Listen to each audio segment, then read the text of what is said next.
As you come up to 10, that is their god. That is 10. That is the hermaphrodite. But if you stop at 9 and you skip to 11, skipping God, then you are a Luciferian. Because 11 is the number of the magician. It's the one step above. Once you have accomplished the tree of life, you are now the magician. You are one above 10. But they're doing it by skipping God. That's the symbolism of 9/11.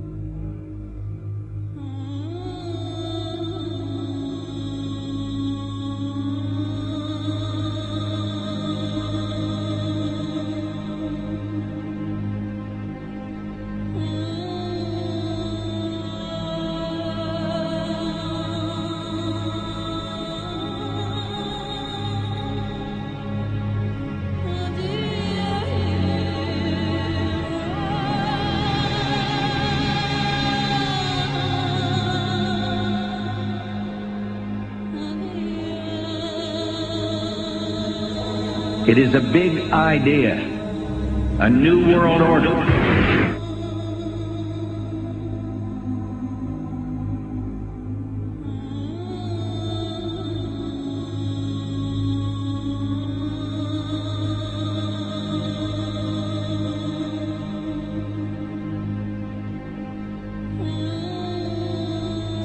We were on assignment. We were supposed to kill 2 birds with 1 stone.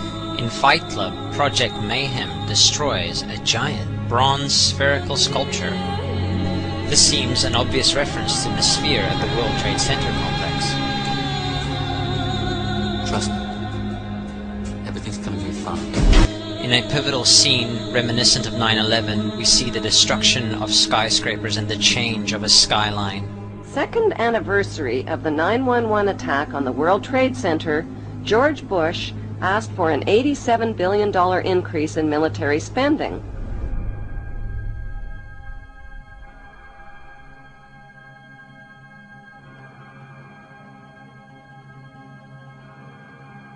In 1904, Crowley would receive the Book of the Law soon after meditating in the King's Chamber of the Great Pyramid.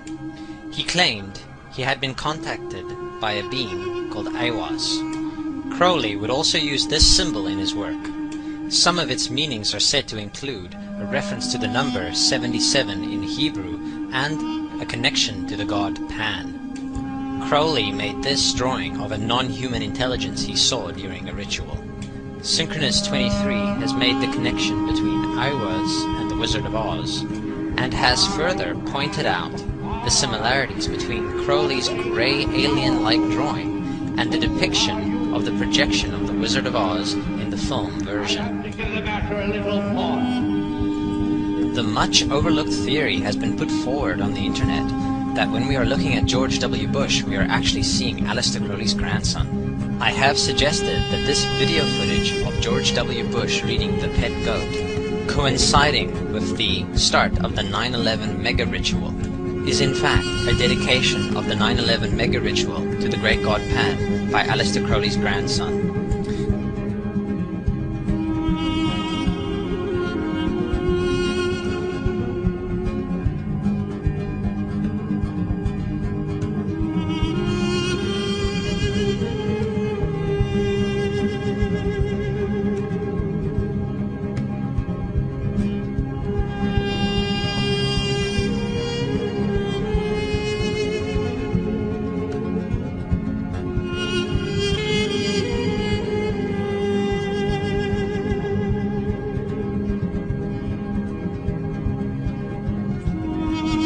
Things get a little weird.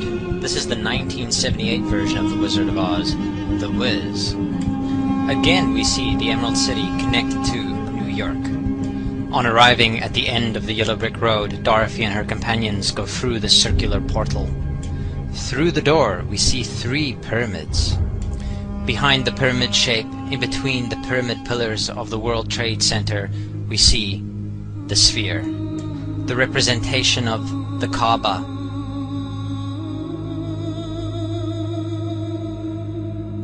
The inhabitants of Oz dance around the sphere in ritualistic fashion. Fashioned in giant letters over the dome of the sphere, we see the word Oz. Oz, symbols of Pan and Aiwass, seen smack at the heart where the new Aeon was ushered in and and where the Stargate was opened.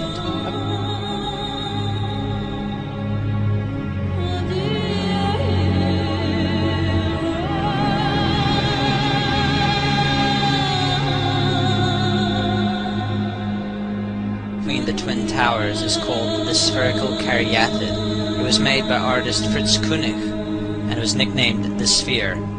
We see that Koenig made this thing in Bavaria, the same place where the Illuminati was founded. The most interesting fact about the placement of the Sphere at the World Trade Center Plaza has to be that architect and designer of the World Trade Center, Minoru Yamasaki, intended the plaza itself to be a representation of the Grand Mosque of Mecca, the Sphere in particular taking the place of the Kaaba.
So, my friends, it's time you start placing your faith and your dedication to the one and only God, the everlasting creator of everything on earth and in the universe. He is greater than anything our minds can comprehend. Do you know how many times Muslims are required to circle the Kaaba when they visit it? 7 times, each counterclockwise. Would you like to know why? You see, what binds us as humans to this life and to this dimension and to this earth is the limits of time and space. We are bound to this dimension and this reality through time and space. Hence, if one wants to leave this dimension or leave this reality, he needs to break away from time and space. So when you visit the Kaaba and you rotate counterclockwise, what is this practice actually doing? It is literally helping you elevate your soul and elevating yourself to break away from time and space so you can touch something so unique and so beautiful and so powerful that it changes your life forever. And if you don't believe me, ask anyone who has visited the Kaaba how he or she felt or how their lives have changed ever since.